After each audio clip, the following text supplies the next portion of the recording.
Everybody come see us on tour. We'll be in Columbus, Dayton, Cleveland, Cincinnati, Lexington, Kentucky, Burbank, California, and Honolulu. Go to jimmydore.com for a link for tickets.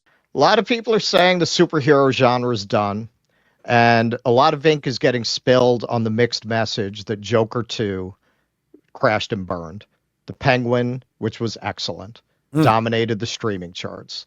But it's kind of hard to read because the Penguin, it wasn't really a superhero show. It was a mob show piggybacking off the Batman IP. I don't know if it tells you anything about how an Iron Man of the aughts kind of movie would do now. It's a completely different thing. Yes. And is that what it would have to become now?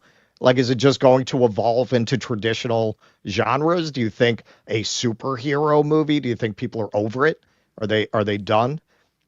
I think they're done with Marvel and multiverses and giant blue laser beams firing up in the sky. And the biggest mistake, the Marvel Cinematic Universe will never be equal. It was great for a while. It was really great. They figured it out. They kind of found a way to interconnect everything, but it was light. Now there's too much. And the beauty of the comic book, even the superhero comic book, is it's a medium. It's with multiple genres, horror, noir. The Penguin was a lot like the Daredevil TV show, which is the best thing Marvel's ever produced. Right. It's better because it had hero and villain, and it really did ground them, but they were grounded in the comics. I think this is the future, to just start disconnecting and focusing on the singular hero, not filling it with, not giving it a $200 million budget. I don't think they will do that anymore. Like, they the successful superhero movies, because superhero fatigue is something we talk about a lot on my channel, and it's like a chicken or the egg thing. If they make a good show or a good movie, people will go.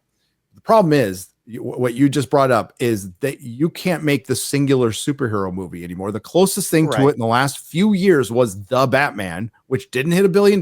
Did okay. I didn't like it as much. I think Penguin's better, but now I'm interested in a sequel because of the Penguin, because they told just a singular good story, and that's what they need to focus on. So they need to just dial it down, smaller budgets, focus on one superhero. I think superheroes all be around, but in that article I read in my video about superhero fatigue, the excuse they gave was, well, we don't have any other genre to come and take its place, so we're just going to keep making it. Right. And right.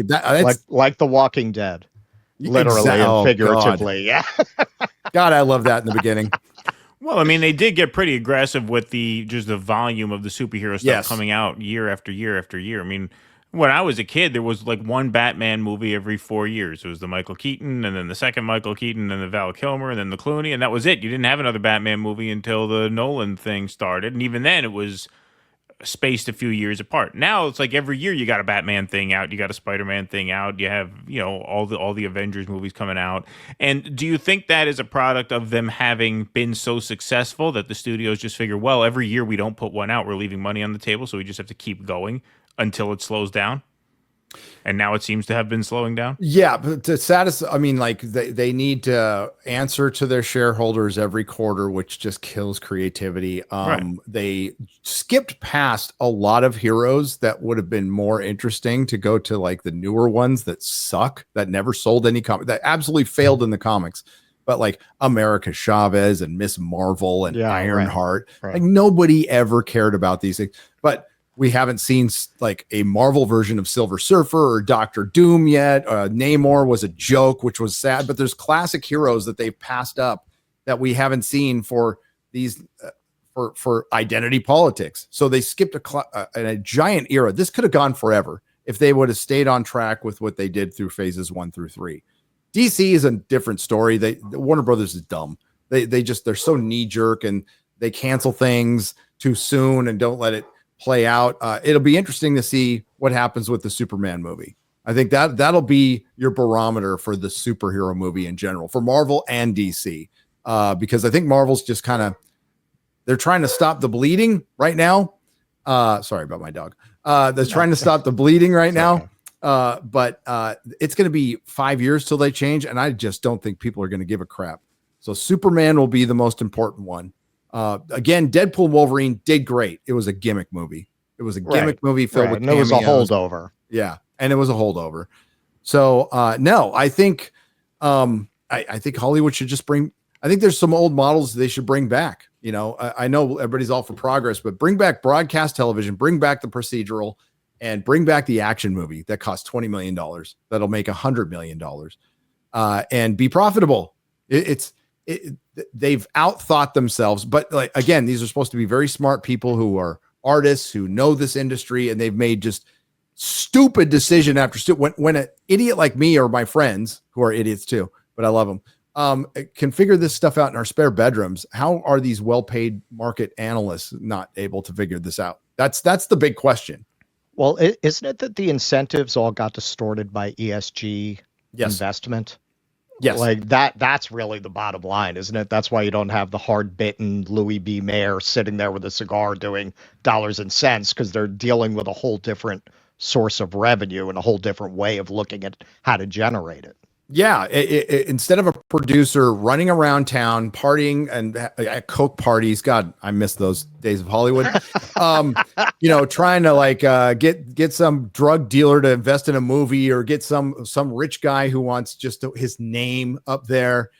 Now it is, yes, it's credit. It's getting credit, social credit, putting yourself in debt. The ESG thing put them all in debt. By the way, it was supposed to be profitable. It put them all in debt.